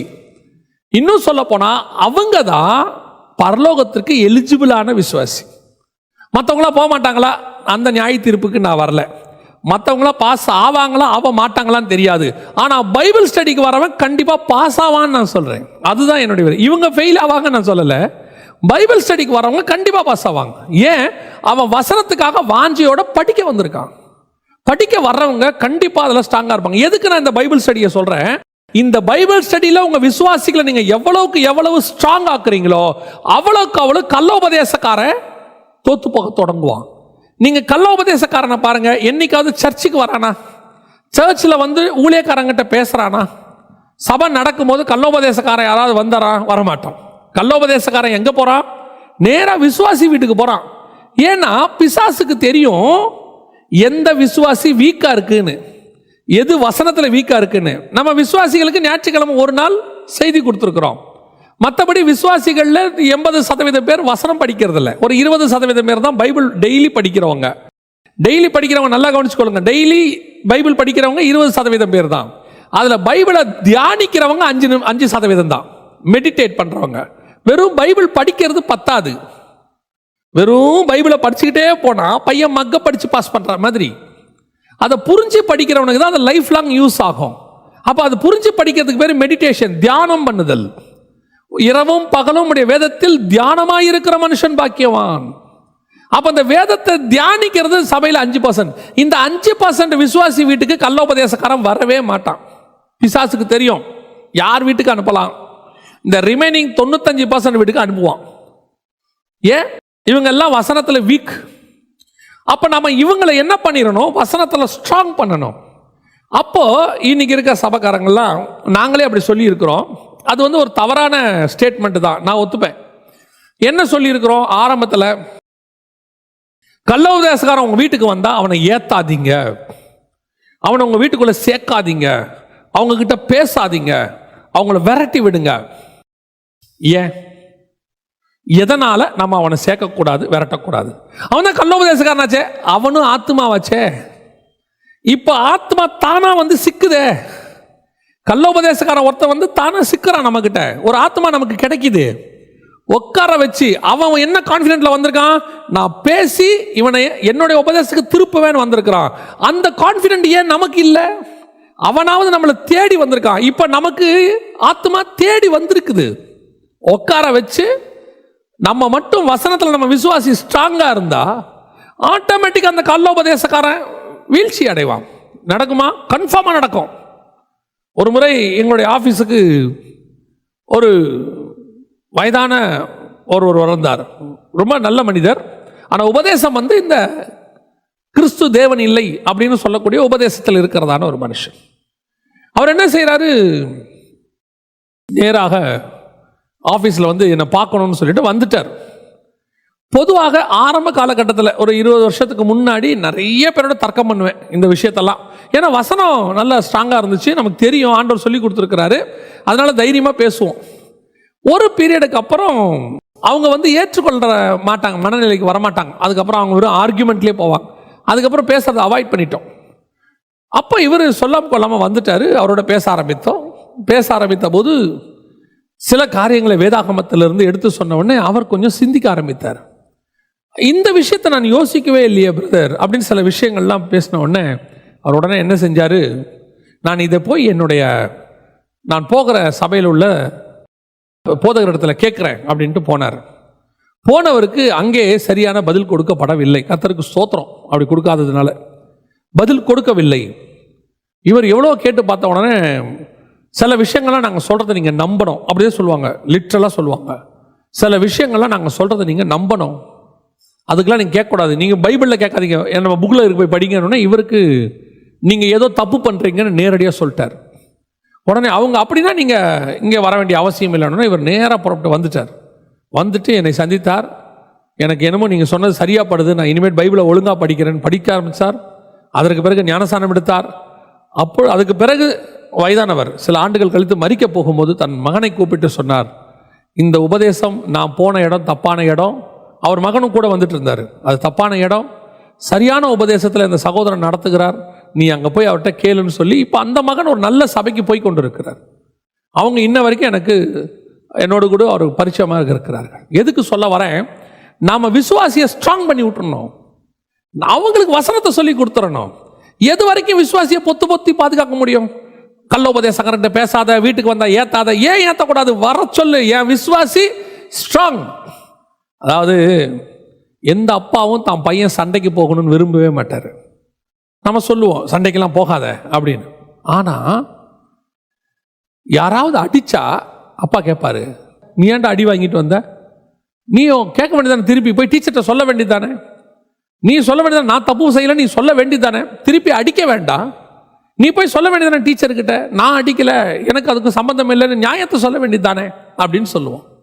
ஒரு பையனுக்கு நம்ம அப்படி சொல்லிக் கொடுக்கும்போது விசுவாசியை மட்டும் என்ன சொல்லிக் கொடுக்குறோம்? அமைதியாக போயிரு, வாயை மூடிட்டு போயிரு, எதுவும் பேசாதீங்க, கள்ளோபதேசக்காரன்ட்ட பேசாதீங்க, பேசுங்க. நீங்கள் முதல்ல வசனத்தில் ஸ்டாக் ஆகுங்க, ஆகிட்டு அவங்ககிட்ட பேசுங்க. நீங்கள் பலப்பட்டு அப்புறம் உன் சகோதரனை பலப்படுது. இன்னைக்கு விசுவாசிகள் ஸ்ட்ராங்காக இல்லாதனால தான் இவெல்லாம் வரான். இவங்கெல்லாம் உங்களுடைய வீடுகளுக்கு வர்றதுக்கு காரணம் என்ன? அங்கே உட்காந்துருக்கிறது மான்குட்டி, நான் ஒரு இறை கவி கொண்டு போவேன்னு வரான். உட்காந்துருக்கிறது யூத ராஜ சிங்கத்தினுடைய சிங்கக்குட்டின்னு தெரிஞ்சிருச்சுன்னா அவன் வேற எந்த ஓனாயும் வராது. அது ஓனாய் இல்லை, கள்ள உபதேசம் எப்பவுமே ஓனாய். அந்த ஓனாய் ஏன் வருது? இது நம்மளை மானுன்னு நினச்சிக்கிட்டு வருது. நம்ம மானு இல்லை, யூத ராஜ சிங்கத்தினுடைய பிள்ளைகள், சிங்கக்குட்டிகள். ஓனாய் சிங்கத்தை பார்த்து ஓட வேண்டாமா? அதான் நான் எப்பவும் சொல்லுவேன், ஒரு கள்ள உபதேசக்காரனுக்கு இருக்கிற கான்ஃபிடென்ட் நல்ல உபதேசக்காரன் நம்மகிட்ட இல்லை பாருங்க. நாம தைரியமா வசனத்தை எடுத்து பேசணும். முதல்ல நாம அதுக்கு வசனம் கத்துக்கணும். இது முதலாவதாக. இந்த அந்தி கிறிஸ்துவினுடைய சுபாவம், சபைகளுக்கு விரோதமாய் போராடக்கூடிய மிக முக்கியமான சுபாவங்களில் ஒன்று என்ன அப்படின்னு கேட்டீங்கன்னு சொன்னா, ஃபர்ஸ்ட் இயேசுவை தேவன் இல்லை என்று சொல்லுவது. ரெண்டாவது, அதே வசனத்தில் இன்னொரு காரியம் இருக்கு. ரெண்டாவது ஆன்டி கிறிஸ்துவோட ஸ்பிரிட் எது? இயேசுவை கிறிஸ்து அல்ல என்று மறுதலிக்கிறவனை அல்லாமல் வேற யார் பொய்யன்? நல்ல கவனிங்க, பிதாவையும் குமாரனையும் மறுதலிக்கிறவனே அந்தி கிறிஸ்து. குமாரனை மறுதலிக்கிறவன் பிதாவை உடையவன் அல்ல, குமாரனை அறிக்கை எடுக்கிறவன் பிதாவையும் உடையவனாய் இருக்கிறான். நல்ல கவனிங்க, இந்த இடத்துல வசனம் தெளிவா சொல்லுது, பிதாவையும் குமாரனையும் மறுதலிக்கிறவன் அப்படின்னு. ரெண்டாவது ஒரு குரூப் இருக்கு. இவங்க யாரு அப்படின்னு கேட்டீங்கன்னா, பிதாவை மறுதலிக்கிறதான ஒரு குரூப். இவங்க கிட்ட இருக்கிற பிரச்சனை என்ன அப்படின்னு கேட்டீங்கன்னு சொன்னா, அதாவது சில நேரங்களில் ஒரு டாக்குமெண்ட்டை, நல்ல டாக்குமெண்ட்டை வச்சுப்பாங்க, மற்றது எல்லாம் ஃபேக் டாக்குமெண்ட்டாக இருக்கும். இந்த ஒரு நல்ல டாக்குமெண்ட்டை வச்சுக்கிட்டு மொத்த ஃபேக் டாக்குமெண்ட்டையும் அவங்க யூஸ் பண்ணி தங்கள்கிட்ட நல்லதுன்னு ப்ரூவ் பண்ண பார்ப்பாங்க. இல்லை இவ்வளவும் தப்பாக இருக்க, இந்த ஒன்று கரெக்டாக இருக்க அப்படிம்பாங்க. ஒன்று கரெக்டாக இருந்தால் எல்லாம் கரெக்ட் ஆகிடாது. சில இதிகாச கதைகள் நான் படிச்சிருக்கிறேன். அந்த இதிகாச கதைகளில் சொல்லப்படுகிற இடங்கள் உண்மையான இடங்களாக இருக்கும். நான் சொல்கிறது உங்களுக்கு புரியுதா? இப்போ ஒரு உதாரணத்துக்கு நான் சொல்கிறது, ஒரு உதாரணத்துக்கு நம்ம கதை எழுதும் போதே தமிழ்நாட்டில் சென்னையில் ஒரு 2000 வருஷங்களுக்கு முன்னாடி கிமு 300 ஒருத்தர் புறப்பட்டு மலேசியாவில் கோந்தான் பகுதியில் அப்படின்னு எழுதிட்டாருன்னு வச்சுக்கோங்க. இப்போ பார்த்தீங்கன்னா சென்னையும் உண்மை, கோந்தானும் உண்மை, நடுவில் கோலாலம்பரும் உண்மை. ஆனால் நடந்தது கதை, இவர் எழுதுனது கதை. எதை வச்சுக்கிட்டு எழுதுறாரு? உண்மையான இடங்களை வச்சுக்கிட்டு. அப்போ அந்த உண்மையான இடங்களை வச்சுக்கிட்டு கதையும் உண்மைன்னு ப்ரூஃப் பண்ணுற குரூப் ஒன்று இருக்கும். அப்படி ஒரு குரூப் இருக்கும். எப்படி? இந்தியாவிலையும் பாருங்க, அந்த கதையில் சொன்ன இந்தியாவில் சொன்ன இடம்லாம் இருக்கா? இருக்கு. ஸ்ரீலங்காவில் சொன்ன இடம் இருக்கா? இருக்கு. மலேசியாவில் சொன்ன இடம் இருக்கா? இருக்கு. அப்புறம் கதை உண்மை தானே? இல்லைப்பா, இந்த இடத்த வச்சுக்கிட்டு அவங்க கதை எழுதியிருக்கிறாங்க. கதை பொய், அது கற்பனை. இடம் உண்மை அப்படின்னா ஒத்துக்க மாட்டாங்க. அது எப்படி? இடம் உண்மைனா கதையும் உண்மைம்பா. அதே தான். இதை ஏன் நான் உங்களுக்கு சொல்கிறேன்னா, இப்போ நான் அடுத்த ஆளை பற்றி சொல்லும் போது உங்களுக்கு அது புரியும். ரெண்டாவது இன்னொரு குரூப் இருக்கு. இது என்ன குரூப்பு அப்படின்னு கேட்டீங்கன்னு சொன்னால், இயேசு கிறிஸ்து மட்டும்தான் தெய்வம், பிதான்னு ஒருத்தர் கிடையாதும்பா. ஏன் பிதா கிடையாது? இவங்க இன்னும் சொல்ல போனால், நேரடியாக சொல்ல போனால், திருத்துவம் அப்படிங்கிறதை ட்ரினிட்டி காட் அப்படின்னு நம்ம சொல்கிறோம் இல்லையா, அதை அவர்கள் மறுதலிக்கிறவர்கள். அப்படி ஒரு காடே கிடையாது, ஒரே தேவன்தான், 100% உண்மை. அதில் எந்த விதமான மாற்று கருத்தும் எனக்கு கிடையவே கிடையாது. தேவன் ஒருவரே, அதில் எந்த மாற்று கருத்தும் எனக்கு இல்லை. ஆனால் நல்லா தெரிஞ்சுக்கொள்ளுங்க, இந்த ஒரு தேவன், இப்போ நம்ம வாசிச்ச வசனம் இருக்கு, இந்த ஒரு தேவன் மனித சமுதாயத்தினுடைய வீழ்ச்சி வரும்போது இந்த ஆவியான தேவன், அவங்க ஏற்றுக்கொள்றாங்களோ ஏற்றுக்கொள்ளலையோ, நான் உங்களுக்கு சொல்றேன், நீங்க இதை புரிஞ்சுக்கோங்க, இது உங்களுக்கு யூஸ்ஃபுல்லாக இருக்கும். ஆவியான தேவன் என்ன செய்யறாரு? தான் ஆவியில் இருக்கும்போது தன்னுடைய பரிசுத்தத்தோடு கூட இந்த ஜனங்களை பார்க்க முடியாது. பாருங்க, தேவன் தோட்டத்தில் உலாவ வரும்போதே அவன் ஓடி போய் ஒளிஞ்சிட்டான். ஏன்னா அதுக்கப்புறம் பார்க்க முடியாது. அப்போ இந்த தேவன் அப்படியே வர முடியாது பூமிக்கு. அப்போ அவர் என்ன செய்யறாரு? தன்னுடைய குரலுக்கு, தன்னுடைய சத்தத்துக்கு உருவத்தை கொடுக்கிறார். ஆதியிலே வார்த்தை இருந்தது, அந்த வார்த்தை மாம்சமாகி. இப்போ நீங்கள் என் கூட ஃபோனில் பேசிக்கிட்டே இருக்கிறீங்க, எனக்கு என் உருவம் உங்களுக்கு தெரியாது. இப்போ தெரியுது, இதை விட்டுருங்க, அந்த டெக்னாலஜியை விட்டுருங்க. ஃபோனில் பேசிக்கிட்டே இருக்கிறோம். நான் பேசும்போது என்னுடைய குரலுக்கு நீங்களே ஒரு உருவம் கொடுத்துருப்பீங்க. இவர் இப்படி இருப்பார், இந்த ஒரு 40 வயசு இருக்கும், இவருடைய குரல் இப்படி இருக்கு, அவர் கொஞ்சம் வயசானவராக இருப்பார், இப்படி நீங்களே ஒரு உருவம் கொடுத்துருப்பீங்க. திடீர்னு நேரில் வரும்போது பார்த்தா நீங்கள் கற்பனை பண்ணதுக்கும் எனக்கும் சம்மந்தமே இருக்காது. நீங்கள் இப்படி யோசிச்சுக்கிட்டே இருப்பீங்க. இப்படி ஆக்சுவலாக வாழ்க்கையை இழந்தவர்கள் நிறைய பேர் இருக்கிறாங்க. எப்படி அப்படின்னு கேட்டிங்கன்னா, ஃபோன்லேயே குரலை கேட்டு குயில் மாதிரி இருக்கு, இந்த குயில் மாதிரி குரல் இருக்கிறவங்கள தான் கல்யாணம் பண்ணணும்னு முடிவெடுத்து ஒரு நாள் திடீர்னு பார்க்க போனால் குயில் மாதிரியே இருக்கும். அது அவன் டென்ஷன் ஆகி அவன் என்ன நினச்சிருக்காருன்னா, குரல் குயில் மாதிரி இருக்குது, நேரில் பார்த்தா மயில் மாதிரி இருக்கும்னு நினச்சிருப்பான். குயில் குரல் மாதிரி இருந்தால் நேர்லேயும் அது குயில் மாதிரி தான் இருக்கும். இவனுடைய கற்பனை நேரில் மயில் மாதிரி இருக்கும்னு போனால் நேர்லேயும் அது குயில் மாதிரியே இருக்கும். உடனே ஐயோ அப்படி ஷாக் ஆயிடுவான். 2000 வருஷமா தேவனுடைய வெறும் குரலையே கேட்டுக்கிட்டு இருந்தவங்களுக்கு மீட்கும்படி இந்த தேவனை தவிர வேற யாரும் போக முடியும். ஏன்னா அவர்கள் மீட்கப்பட வேண்டும் என்றால் மேலானதான ஒரு பலி தேவைப்படுகிறது. மிருக பலி மனுஷனை மீட்காது, மேலான மனுஷனை தாழ்வான மிருகத்தினுடைய பலி மீட்காது. ஆகவே மேலான தேவன் தாழ்வான மனுஷனை மீட்க வருகிறார்.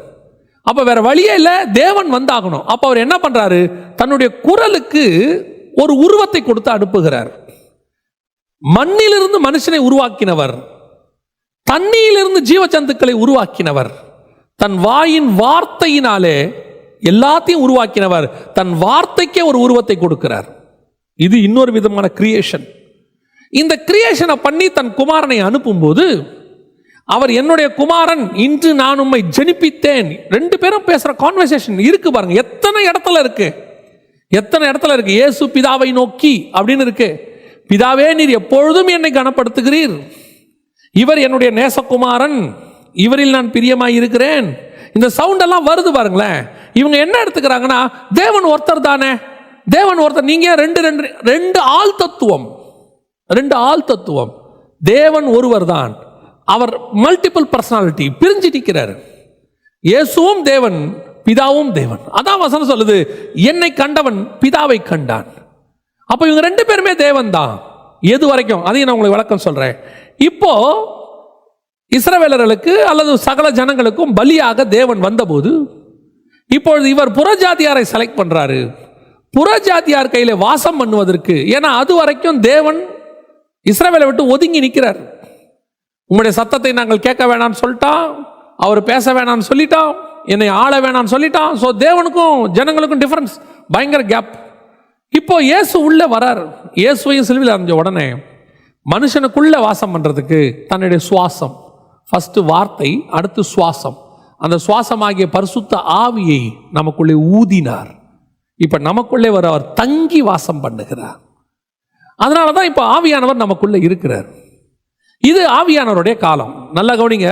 இயேசு வரத்துக்கு முன்னாடி வரைக்கும் இயேசு வரப்போறாரு, ஒரு புதிய நாமத்தோட வரப்போறாரு, அவருக்காக காத்திருந்தாங்க ஜனங்க. இயேசு வந்தபோது விட்டுட்டாங்க. இப்ப பரிசுத்த ஆவியானவருடைய காலம் நமக்குள்ள இருக்கார். இந்த 3 பேருமே ஒரு நாள் வரும். எப்போ? கரெக்டா நல்லா கவனிச்சுக்கொள்ளுங்க.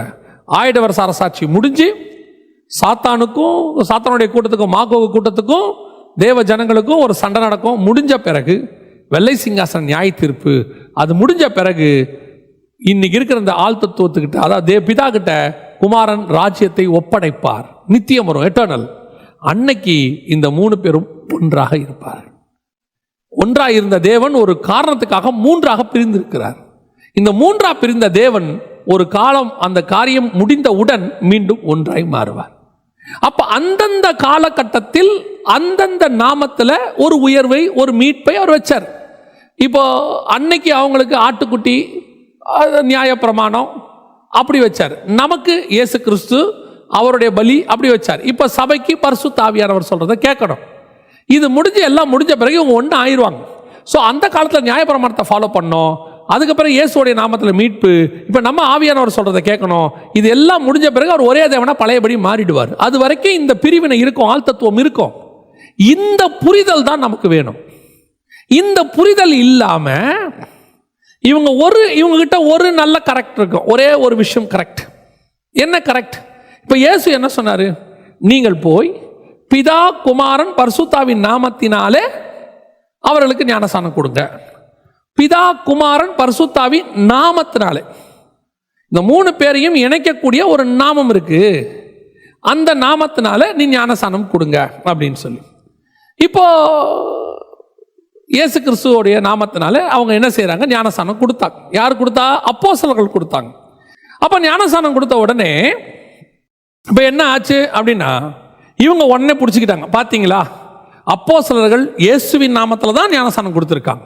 அப்படி இருக்கும்போது அதுக்கு பிறகு பிதாவே இல்லை, அதுக்கப்புறம் பரிசுத்தாவி இல்லை, நீங்க இந்த 3ஐயுமே சொல்லி ஜனங்களை ஏமாத்துறீங்க, நரகத்துக்கு நேரம் நடத்துறீங்க. இப்போ நல்ல தெளிவாக தெரிஞ்சுக்கொள்ளுங்க. இப்போ வெளிப்பட்ட அந்த நாமம் இயேசுவின் நாமம்.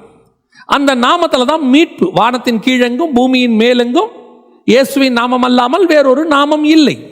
நமக்கு தெளிவா இந்த பூமியில இயேசுவின் நாமம் தான். இந்த இயேசுவின் நாமமே எது வரைக்கும்? நல்லா கவனிச்சுக்கொள்ளுங்க. நித்தியமாவா? நித்தியமா இயேசுவின் நாமமா? இல்ல, பைபிள் அப்படி இல்லை. இயேசு பகிரங்கமா வரும்போது அவருடைய நாமம் தேவனுடைய வார்த்தை என்பதே. அது மட்டும் இல்ல, வெளிப்படுத்தின விசேஷத்துல சொல்றாரு, அவனுக்கு புதிய நாமத்தை நான் தரிப்பிப்பேன், என் புதிய நாமத்தை அவனுக்கு கூறுவேன்ங்கிறார். வசனத்தில் அழகா எழுதுறார். வெளிப்படுத்தின விசேஷத்துல சொல்லும் போது ஆண்டவர் சொல்ற ஒரு வார்த்தை நல்ல கவனிங்க.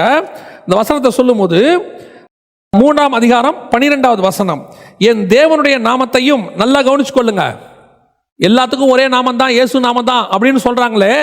சபை ஜெயிச்சு பரலோகத்துக்கு போகும்போது 3ஆம் அதிகாரம் 12ஆம் வசனம் வெளிப்படுத்தின விசேஷம், சபை ஜெயம் கொண்டு பரலோகத்துக்குள்ளே நுழையும் போது, ஜெயம் கொள்ளுகிறவன் எவனோ அவனை என் தேவனுடைய ஆலயத்தில் தூணாக்குவேன், அதனின்று அவன் ஒரு காலம் நீங்குவதில்லை, என் தேவனுடைய நாமத்தையும், பிதாவுடைய நாமம், என் தேவனுடைய நாமத்தையும், என் தேவனால் பரலோகத்திலிருந்து இறங்கி வருகிற புதிய எருசலேமாகிய என் நகரத்தின் நாமத்தையும், என் புதிய நாமத்தையும் அவன் மேல் எழுதுவேன். நல்லா கவனிச்சுக்கோங்க, இயேசு சொல்ற வார்த்தை, என் புதிய நாமத்தையும் அவன் மேல் எழுதுவேன்.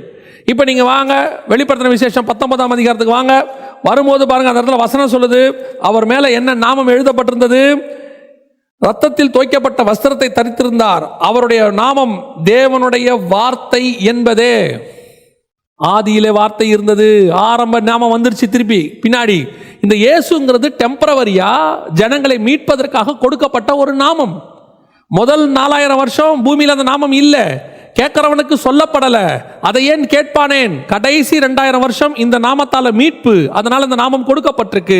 இயேசுவின் நாமத்தால தான் மீட்பு, அந்த நாமத்தை அல்லாமல் வேறு நாமம் இல்லை. ஆனால் இந்த நாமம் எப்போ வரைக்கும்? நித்தியம் வரைக்கும். நித்தியத்துக்கு போகும்போது அவருடைய புதிய நாமம் நமக்கு கிடைச்சிடும். ஏன்னா இந்த மாம்சத்துக்களை மனுஷனை மீட்பதற்கான நாமம், பரலோகத்தில் இருக்கிற நாமம் வேறு, அவருக்கு புதிய நாமம் இருக்கு. இதோ வசனம் இங்க சொல்லுது பாருங்க, 3:12 வெளிப்படுத்தின விசேஷம், என் புதிய நாமத்தையும் அவன் மேல் எழுதுவேன், என் தேவனுடைய நாமத்தையும். பிதாவுடைய நாமம்னு ஒன்று இருக்கு, அது என்னங்கிறது அங்க போனதான் தெரியும். இந்த வசனத்தை எல்லாம் படிக்காததுனால, அல்லது படிச்சா யாரும் சொல்லி கொடுக்காததுனால, இவங்களை யாராவது பிரெயின் வாஷ் பண்ணி, இல்ல இல்ல இல்ல இல்ல ஒன்லி ஜீசஸ் தான், வேற நாமமே கிடையாது, வேற நாமத்தை சொன்னா நரகம். எனக்கு அதுல ரொம்ப வருத்தம் என்ன தெரியுங்களா? இப்ப இயேசுவின் நாமத்தில் ஞானஸ்நானம் எடுத்தா நரகத்துக்கு போவாங்க நம்ம சொல்றது இல்லை. ஆனா நீ வேற நாமத்தை சொன்னாலே நரகத்துக்கு போயிடுவ. எப்படி காலத்துக்கு முன்பதாக இவங்க நியாயம் தீர்க்கிறாங்க? எப்படி நியாயம் தீர்க்கிறாங்க? நான் கேட்கிற கேள்வி ஒன்று சில இருக்கு, இவங்களால என்ன பதில் சொல்ல முடியும்? யோவான் என்ன நாமத்தில் ஞானஸ்நானம் கொடுத்தாரு? யோவான் ஸ்நானகன் அத்தனை பேருக்கும் ஞானஸ்நானம் கொடுத்தாரு. அந்த ஞானஸ்நானத்தை அக்செப்ட் பண்ணிட்டார் இயேசு. நல்லா தெரிஞ்சுக்கணும், அந்த ஞானஸ்நானத்தை இயேசு அக்செப்ட் பண்றாரு. அக்செப்ட் பண்ணி என்ன செய்யறாரு? பவுல் வர வரைக்கும் யோவான் கொடுத்த ஞானஸ்தானத்தை அல்லாமல் வேறு ஞானஸ்தானத்தை எடுக்காததுனால அவர் கேட்கிறார், என்ன நாமத்தில் ஞானஸ்தானம் எடுத்தாங்க? பரிசுத்தாவியை பெற்றுக்கொள்ள சொல்றார். அப்ப யோவான் கொடுத்த ஞானஸ்தானத்தை தான் இயேசு எடுக்கிறார். அப்ப என்ன நாமத்தில் எடுத்திருப்பாரு? அந்த நாமம், அந்த ஞானஸ்தானம் அக்செப்ட் பண்ணப்படலையா? பிதா குமாரன் பரிசுத்தாவி நாமத்தில் சொல்லிட்டு ஞானஸ்தானம் எடுத்துட்டா இயேசுன்னு சொல்லாவிட்டால் நீ நரகத்துக்கு போயிருவேன்னு பிரசங்கம் பண்றாங்களே. யோவான் ஸ்நானகன் இயேசுக்கு என்ன நாமத்தில் ஞானஸ்தானம் கொடுத்தாரு? அப்ப அந்த அதுக்கு முன்னாடி, இயேசு வரத்துக்கு முன்னாடி எல்லாருக்கும் ஞானஸ்நானம் கொடுத்தாரு, என்ன நாமத்தில் கொடுத்தாரு? அப்ப அந்த நாமத்தை, அந்த ஞானஸ்தானத்தை இயேசு அக்செப்ட் பண்றாரு. அப்ப இந்த விவரமே புரியாம ஜனங்களை மோசம் போக்குற மாதிரி இவங்க இன்னைக்கு என்ன சொல்லிட்டு இருக்கிறாங்க? வீடுகள் தோறும் வந்துடுறது, வீடுகள் தோறும் வந்து ஐயோ நீங்க பிதா குமாரன் பரிசுத்தாவின் நாமத்தினாலேன்னு இருக்கு, சிங்குலர்ல இருக்கு. அந்த நாமம் என்ன? நாங்க அதுல எங்களுக்கு எந்த மாற்று கருத்தும் இல்லை. எங்களுக்கு எந்த மாற்று கருத்தும் இல்லை. இயேசுதான், அந்த ஒரே நாமம் இயேசுதான். அதுல எங்களுக்கு என்ன மாற்று கருத்து இருக்கு? சரி, இதை வந்து இயேசு இப்போ ஒரு உதாரணத்துக்கு கேட்குறேன். இயேசு என் நாமத்தினாலே பிசாசுகளை துரத்துவீர்கள்னு சொன்னாரா? என் நாமத்தினாலே எவைகளை கேட்பீர்களோ அவைகளை பெற்றுக்கொள்வீர்கள் என்று சொன்னாரா? இதெல்லாம் தெளிவா சொன்னாரா? சொன்ன இயேசு என் நாமத்துல ஞானஸ்நானம் கொடுங்கன்னு சொல்லலாம்ல. அவர் எதுக்கு பிதாவை இன்சிஸ்ட் பண்றாரு, பரிசுத்தாவியை இன்சிஸ்ட் பண்றாரு, அவரையும் இன்சிஸ்ட் பண்றாரு? ஏன் கொண்டு வராரு? அவருடைய அர்த்தம் என்ன? பிதாவும் குமாரனும் பரிசுத்தாவி இந்த மூன்றையும் இந்த மனித குலத்திற்கு நித்தியம் வர வரைக்கும் இந்த மூன்று பேரையும் இவங்க விசுவாசிக்கணும். இதுல ஒன்னு விசுவாசிக்காவிட்டாலும் நீங்கள் போக முடியாது. பிதாவையும் மறுதலிக்கிறவனே பொய்யன், குமாரனையும் மறுதலிக்கிறவன் பொய்யன். அப்ப நீங்க எல்லாத்தையும், அதுக்கு தான் இயேசு என் நாமத்தினாலே எல்லாரும் எவை கேட்போ பெற்றுக்கொள்வீங்க என்று சொல்றாரு. என் நாமத்தினாலே பிசாசுகளை துரத்துவீர்கள் சொல்றாரு. என் நாமத்தினாலே அப்படின்னு தன் நாமத்தை பத்தி அவ்வளோ இன்சிஸ்ட் பண்ற இயேசு ஞானஸ்நானம் கொடுக்கும்போது மட்டும் என்ன சொல்றாரு? போய் நீங்கள் என் நாமத்தில் ஞானஸ்நானம் கொடுங்கன்னு சொல்ல வேண்டியதானே. அங்க மட்டும் என்ன சொல்றாரு? பிதா குமாரன் பரிசுத்தாவின் நாமத்தினாலே ஞானஸ்நானம். ஏன் பிதாவின் நாமம் வெளிப்படுத்தப்படவில்லை? பரிசுத்த ஆவிக்கு நாமமே இல்லை. பரிசுத்த ஆவிங்கிறதே ஒரு நாமம். இப்ப அடுத்து இயேசு கிறிஸ்துவினுடைய நாமம். அதனால தான் சார் குமாரனுடைய இந்த மூணையும் இன்சிஸ்ட் பண்ணோம். பிதா குமாரன் பரிசுத்தாவின் நாமத்தினானேன்னு சொல்லி ஞானஸ்நானம் கொடுத்துட்டா நீ நரகந்தானா? பொய். உங்களை அவர்கள் ஏமாற்றுகிறார்கள். உங்களை அவர்கள் என்ன செய்யறாங்க? மாறுபாடு. இது மட்டும்தான் அவங்க போதிக்கிறாங்கன்னா இந்த ஒரு விஷயத்தை வச்சுக்கிட்டு அப்படியே உங்களை கொண்டு போய் பரிசுத்தாவி இல்ல, பிதாவே கிடையாது, இயேசு மட்டும்தான், பிதாவை மறுதலிக்க வைப்பாங்க. அடுத்து அதான் சொன்னேன், ஒரு காரியம் இயேசு கிறிஸ்துவின் நாமத்தில் ஞானஸ்நானம் கொடுக்கலாங்கிற அந்த ஒரு நல்ல கரெக்டான விஷயத்தை வச்சுக்கிட்டு மிச்ச எல்லா தப்பையும் கொண்டு வந்து நிறுத்துவாங்க. நான் சொன்ன பாருங்க, ஆரம்பத்தில் இடம் பேரை மட்டும் வச்சுக்கிட்டு மிச்சம் எல்லாம் கற்பனை, மிச்சம் எல்லாம் பொய். அப்ப இந்த நிஜம் ஒன்றை வச்சுக்கிட்டு அவங்க என்ன சொல்றது பாருங்க, இது நிஜம்னா எல்லாம் நிஜம். ஏன் இது நிஜம், மிச்சம் எல்லாம் பொய். ஒரு முறை ஒரு மனுஷன் என்னிடத்துல வந்தார். என்னிடத்துல வந்து அவர் பேசும்போது கேட்டார், நீங்க சத்தியமெல்லாம் கரெக்டாக தான் பேசுறீங்க, ஆனால் இந்த ஞானஸ்நானத்தில் தான் நீங்கள் மிஸ்டேக் பண்ணுறீங்க. பிதா குமாரன் பரிசுத்தாவின் நாமத்தில் தான் ஞானஸ்நானம் எடுக்கணும்.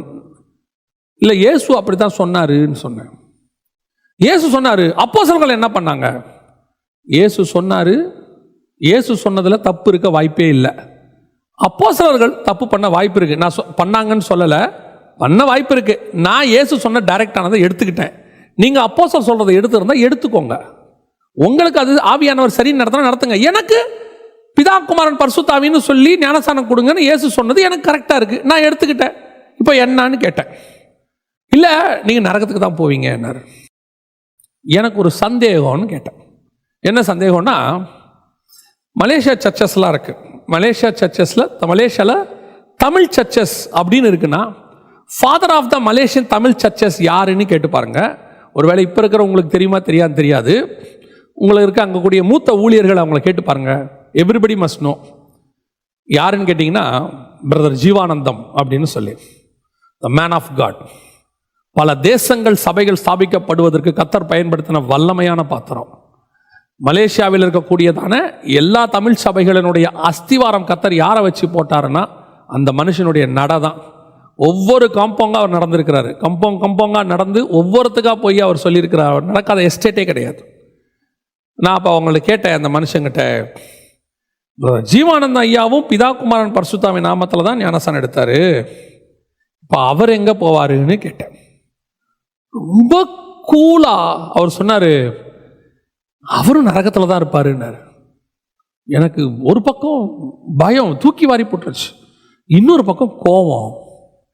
தேவனுக்காக 50 வருஷம் 60 வருஷம் ஊழியம் பண்ணி உழைச்சி ஓடா போய் நடந்து தன் ஜீவனையே கொடுத்த அந்த மனுஷன் பிதா குமாரன் பரிசுத்தாவிங்கிற நாமத்தில் ஞானஸ்நானம் எடுத்த ஒரே காரணத்துக்காக நரகத்துக்கு போவார்னா, ஏன் ஞானஸ்நானமே எடுக்காத கல்லனுக்கே பரதீசியை கொடுத்தவரா ஆண்டவர்? ஞானஸ்நானமே எடுக்காத கல்ல அவன் அன்னைக்கு ஏற்றுக்கொண்டாங்கிறதுக்காக பாரடைஸுக்கு கூட்டிட்டு போயிட்டாரு. இவ்வளவு ஊழியம் பண்ணி, அதுவும் பிதா குமாரன் பரிசுத்தாவின் நாமத்தினால் ஞானஸ்நானம் எடுத்த ஒரே காரணத்துக்காக நரகத்துல தள்ளுவார்னு ஒருத்தன் சொன்னான் பாருங்க, அவன் தான் பொய்யன், காலத்துக்கு முன்பாக நியாயம் தீர்க்கிறவன். பரிசுத்தவான்களை நரகத்துக்கு போவேன்னு சொல்றது யாரு? பிசாசுடைய வேலை. இப்படிப்பட்டவர்கள் யாராவது உங்களிடத்துல வந்து ஏதாவது சொன்னால் நம்பாதீங்கள். இயேசு சொல்லியிருக்கிறாரு. இயேசு கிறிஸ்துவின் நாமத்தினால் ஞானஸ்நானம் எடுக்கிறத நான் குற்றப்படுத்தலை. அப்போஸ்தலர்கள் கொடுத்தாங்க, இவங்க கொடுக்கறத பத்தி தப்பு கிடையாது. இயேசுவே சொல்றாரு, பிதா குமாரன் பரிசுத்தாவின் நாமத்தினால கொடுங்கன்னு சொல்றாரு. இப்போ இருக்கும்போது இந்த மூன்றையும் இவங்க அந்த ஒன்றை வச்சுக்கிட்டு மிச்சம் எல்லாத்தையும், பிதாவை மறுதலிப்பாங்க, பரிசுத்தாவியை மறுதலிப்பாங்க, எல்லாத்தையும் செய்வாங்க. ரொம்ப கேர்ஃபுல்லா இருந்து கொள்ளுங்க. கடைசி காலத்தில் சபைக்கு விரோதமாக போராடக்கூடிய மிக முக்கியமான உபதேசங்கள்ல இதுவும் ஒன்று.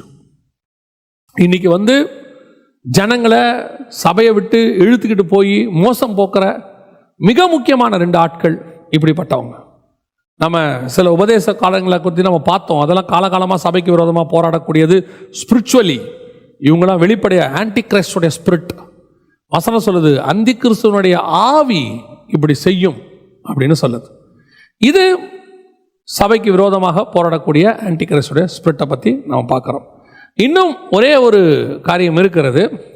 நான் அதை உங்களுக்கு சொல்லிட்டு நான் ஜெபம் பண்ணி முடிக்க விரும்புகிறேன். 1 யோவான் 2ஆம் அதிகாரம் 18வது வசனம். பிள்ளைகளே, இது கடைசி காலமாக இருக்கிறது.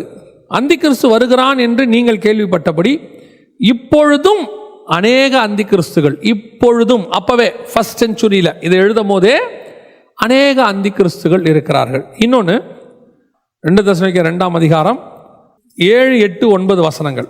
அக்கிரமத்தின் ரகசியம் இப்பொழுதே கிரியை செய்கிறது. பிசாசு அல்லது அந்தி கிறிஸ்துவை பற்றி எழுதிட்டு இப்பொழுதே கிரியை செய்கிறது அப்படின்னு இருக்கு. இந்த இப்பொழுதே கிரியை செய்யக்கூடாது, அந்தி கிறிஸ்து இப்போதே இருக்கிறான் அப்படின்லாம் அவங்க சொல்றாங்க இல்லையா? அப்படின்னா 2000 வருஷத்துக்கு முன்னாடியே அவங்க இருக்கிறாங்க. அந்த ஸ்பிரிட் இருக்கு, அதுக்கு முன்னாடியும் இருக்கு. ஸோ இந்த ஸ்பிரிட் இப்போ ஒன்லி ஜீசஸ் அப்படின்னு சொல்றவங்க, இல்லை வந்து இயேசுவே தெய்வம் இல்லைன்னு சொல்றவங்க, இயேசு மட்டும்தான் தெய்வம்னு சொல்றவங்க, இப்படி அநேகர் வந்து இருக்கிறாங்க. இதெல்லாம் பார்த்தோம் இல்லையா? ஆனால் காலங்காலமாக 2000 வருஷமா கிரியை செய்கிற இன்னொன்று இப்பொழுதே கிரியை செய்கிறது அப்படின்னா என்ன அப்படின்னு கேட்டிங்கன்னா, வசனம் சொல்லுது 3ஆம் வசனம், எவ்விதத்தினாலும் ஒருவனை உங்களை மோசம் போக்காதபடிக்கு எச்சரிக்கையாக இருங்கள், ஏனெனில் விசுவாச துரோகம் முந்தி நேரிட்டு, நல்லா கவனிங்க, விசுவாச துரோகம் முந்தி நேரிட்டு கேட்டின் மகனாகிய பாவ மனுஷன் வரணும். அப்போ அந்தி கிறிஸ்து வரத்துக்கு முன்னாடி இன்னொன்று நடக்கணும், விசுவாச துரோகம். இந்த விசுவாச துரோகம்னா என்ன, அதை மட்டும் நான் சொல்லிட்டு ஜெபம் முடிக்க விரும்புகிறேன். விசுவாச துரோகம்னா என்ன? ஒரு எஜமானுக்கு வேலை செஞ்சுக்கிட்டே இருக்கும்போது இன்னொரு எஜமானு கூட சேர்ந்துக்கிட்டு இந்த எஜமானை பற்றி அவர்கிட்ட சொல்லியோ அல்லது இந்த எஜமானுக்கு விரோதமாக செஞ்சாலோ அதுக்கு பேர் எஜமான் துரோகம், எஜமான் விசுவாச துரோகம். ஒரு கணவன் இருக்கும்போது அந்த கணவனை விட்டு விட்டு அல்லது இருக்கும்போதே இன்னொரு கணவனை இன்னொரு உறவோடு இருந்தால் அதுக்கு பேர் கணவனுக்கு துரோகம். ஒரு மனைவி இருக்கும்போது அதோடு கூட இன்னொரு மனைவிக்கு இன்னொரு பெண்ணோடு கூட தொடர்பு இருந்தால் அதுக்கு பேர் மனைவிக்கு துரோகம்.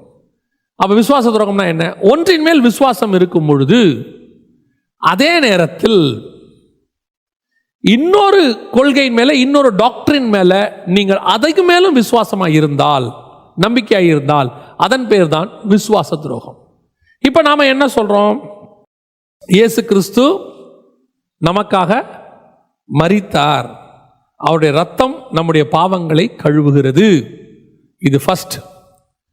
இப்போ இயேசுவின் ரத்தத்தால பாவ மன்னிப்பு அப்படின்னு சொல்லக்கூடிய ரட்சிப்பின் காரியத்தை நாம் விசுவாசிக்கிறோம். ஒரு குரூப் என்ன சொல்லுது? இது விசுவாசத்தினாலே உண்டாகிற ரட்சிப்பு.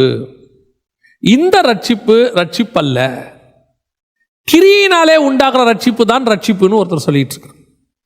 இப்போ நியாயப்பிரமாணம் கிரியையினாலே ரட்சிப்பை பெற ட்ரை பண்ணாங்க. ஒரு பலி செலுத்தி அல்லது ஒரு பண்டிகை கொண்டாடி ஏதோ ஒன்று பண்ணி அவங்க பாவ மன்னிப்பை பெறத்துக்கு ட்ரை பண்ணாங்க. ஆனால் நம்மளை பொறுத்த வரைக்கும் இருதயத்தில் விசுவாசித்து வாயில் அறிக்கை பண்ணால் ரட்சிப்பு. இதுக்கு பேர் விசுவாசம், விசுவாச பிரமாணம் இதுக்கு பேர். ஆனால் ஒரு குரூப்பு கிரியையினாலே என்ன செய்யுது? உங்களை பாவ மன்னிப்பு பெற வைக்குது. உதாரணமாக இப்போ இயேசு கிறிஸ்துவினுடைய வாக்குத்தத்தத்தை நீங்கள் ஃபாலோ பண்ணி பரலோகத்துக்கு போகணும் அப்படின்னு சொன்னால் நீங்கள் பரிசுத்தமாக வாழ்ந்து இப்படிலாம் போகணும்னு நம்ம சொல்கிறோம், நம்ம ஒரு ரூட் சொல்லி கொடுக்குறோம். ஆனால் ஒரு குரூப் என்ன சொல்லுது, நீங்கள் எங்களுக்கு ஆஃபரிங் கொடுத்து எங்கள் மினிஸ்ட்ரியை தாங்கினாலே ஆண்டவர் உங்களை பரலோகத்துக்கு கூட்டிகிட்டு போயிடுவார். நீங்கள் எங்களுக்கு என்ன செஞ்சீங்களோ, எங்களுக்கோ எங்கள் டிவிக்கோ எங்கள் ஊழியத்துக்கோ ஏதாவது செஞ்சீங்கன்னா உங்களை ஆண்டவர் கொண்டு போய் பரலோகத்தில் உட்கார வச்சிருவாருன்றார்ல, அதை நீங்கள் நம்புறீங்க பாருங்க. இதற்கு பேர் தான் விசுவாச துரோகம். ஏன் உனக்கு விசுவாசத்தினாலே போக வேண்டிய பரலோகத்துக்கு நீ கிரியையினாலே போகலான்னு ஒருத்தன் சொல்லி கொடுக்குறான். அதை நீ நம்புற பாரு, நம்பினாலே அது பேர் விசுவாச துரோகம். நம்பி ஒரு சிலர்லாம் இதுக்கு காசு கட்டினா பரலோகத்தில் உனக்கு ப்ரிஃபரன்ஸு, இதுக்கு எங்கள் ஊழியத்துக்கு காசு கொடுத்தா உனக்கு பரலோகத்தில் ஒரு வீடு நாங்கள் ரெடி பண்ணி வச்சுருக்கிறோம், எனக்கு காசு கொடுத்தா என்னோட ஊழியத்துக்கு காசு கொடுத்தா என் டிவிக்கு காசு கொடுத்தா உன்னை கொண்டு போயிட்டு ஆசீர்வதிச்சு நாங்கள் பரலோகத்தில் ஃபர்ஸ்ட் ப்ரிஃபரன்ஸ் கொடுக்குறோம், ஜீவ புஸ்தகத்தில் பேர் எழுதுகிறோம். அதை சொன்னதுக்கு அவன் என்ன அனுபவிப்பாங்கிறத கர்த்தர் பார்த்துக்கொள்வார். அதை பற்றி உங்களுக்கு அவசியம் இல்லை.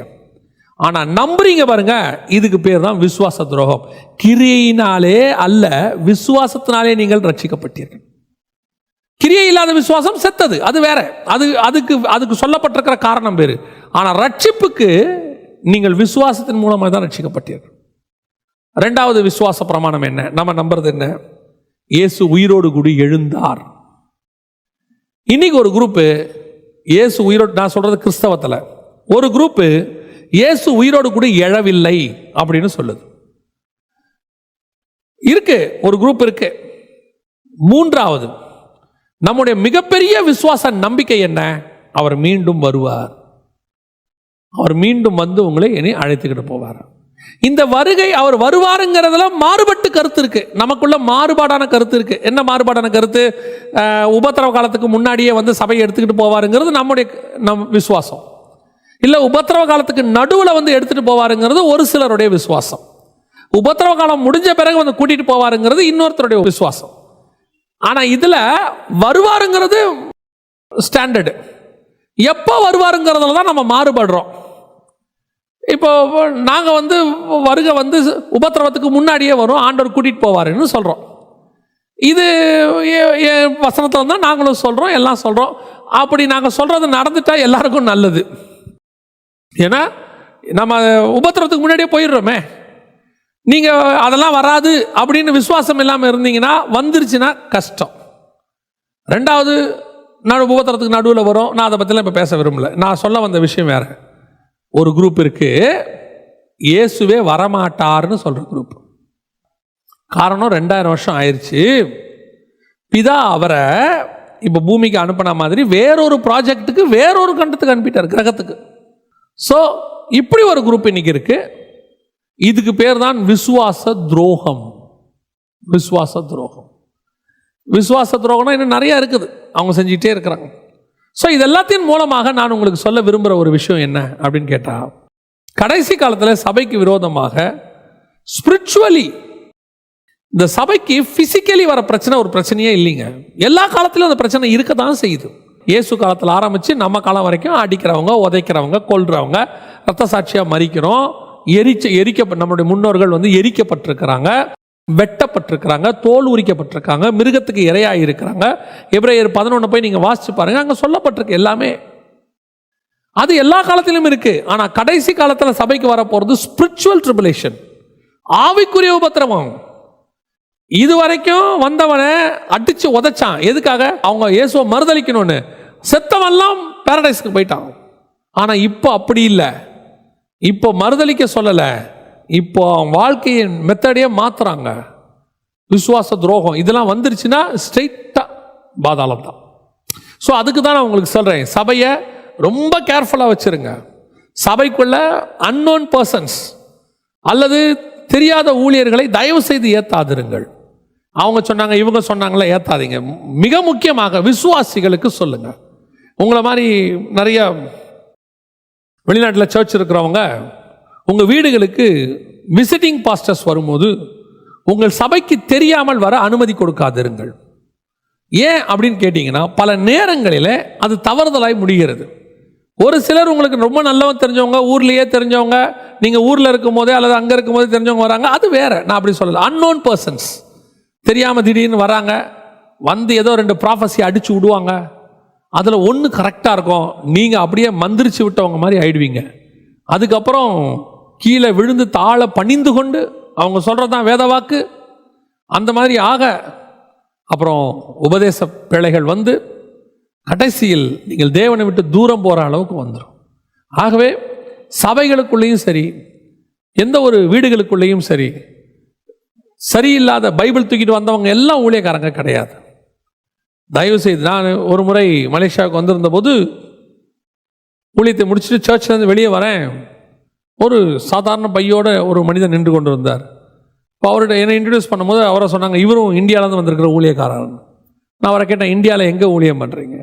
ஈரோடு பகுதியில்ன்னு சொன்னார். ஈரோட்டில் என்ன ஊழியம் பண்ணுறீங்கன்னு கேட்டேன். சர்ச் வச்சுருக்கீங்களா? இல்லை. எவாஞ்சலிஸ்டா? இல்லை. என்ன ஊழியம் பண்ணுறீங்கன்னு கேட்டேன். இல்லை, மனப்பாடமாக வசனம் சொல்லுவேன்னு சொன்னார். இல்லை, மனப்பாடமாக வசனம் சொல்கிறது எப்படி ஊழியமாகும்னு கேட்டேன். இப்போ அவர் சொன்னார், ஜனங்களை உட்கார வச்சு சுற்றி மனப்பாடமாக அவங்கள எங்கே வேணால் வசனத்தை கேட்க சொல்லுவோம், அந்த வசனத்தை நான் கரெக்டாக சொல்லுவேன். இப்படி ஒரு ஊழியத்தை நான் கேள்விப்பட்டதுலேயே. இங்கே எங்கே ஊழியத்துக்கு வந்தீங்க? யார் வர சொன்னான்னு கேட்டேன். நானாக தான் வந்தேன் அப்படின்னு. அப்படின்னா நீங்கள் இங்கே வரத்துக்கு ஒரு அட்ரஸ் கேட்பாங்களே இமிகிரேஷனில், அது சும்மா எதையாவது ஒன்று சொல்ல வேண்டியது தான். அது பொய் இல்லையான்னு. ஊழியத்துக்காக நம்ம என்ன பொய் வேணாலும் சொல்லலாம். இப்படி சில ஆட்கள் அங்கே வராங்க, எல்லா நாட்டிலையும் வருவாங்க. எப்படி ஏன் வராங்க அப்படின்னா, இவங்களையும் ஏற்றுக்கொள்வதற்கு ஒரு கூட்டம் அங்கே இருக்கு. எல்லா நாட்டிலையும் இருக்கு. I am not talking only about Malaysia. எல்லா நாட்டிலையும் இருக்கு. உங்களை நான் ஊழியக்காரங்களை ஏற்றுக்கொள்ள வேணாம்னு சொல்லலை. நீங்கள் தெரிஞ்சு வசனத்தில் உங்கள் ஊழியக்காரருக்கு தெரிஞ்சு அப்படிப்பட்ட ஆட்களை ஏறும்போது அது உங்களுக்கு பிரயோஜனமாக இருக்கும். வர ஊழியக்காரன் உங்களுக்கு 4 வசனம் சொல்லி கொடுத்தா நீங்கள் வசனத்தில் தேர்ச்சி பெறுவீங்க தானே. நீங்கள் வெறும் வெளி மாயைக்கு தீர்க்க தரிசனத்துக்கு இதுக்கே கூப்பிட்டு உட்கார வச்சு அவர் வாயிலேருந்து தீர்க்க தரிசனம் இந்த வருஷம் நீ அப்படியாவா இப்படியாவாய்னா நீங்களும் வந்துட்டு சொல்லிட்டு அதில் உங்களுக்கு என்ன பிரயோஜனம்? அவர் சொல்லாவிட்டாலும் கர்த்தர் வச்சிருக்கிற ஆசீர்வாதம் உனக்கு வரத்தான் போகுது. ஆனால் ஒருத்தரோட நீ சேர்றனா அவரோட எனக்கு ஆவிக்குரிய வாழ்க்கையில் ஒரு வளர்ச்சி வரணும். அதுதான் முக்கியம். இல்லைன்னா இப்படிப்பட்ட ஆட்கள் சபையை நாசம் பண்ணி விடுவார்கள். வெரி கேர்ஃபுல்லாக இருங்க.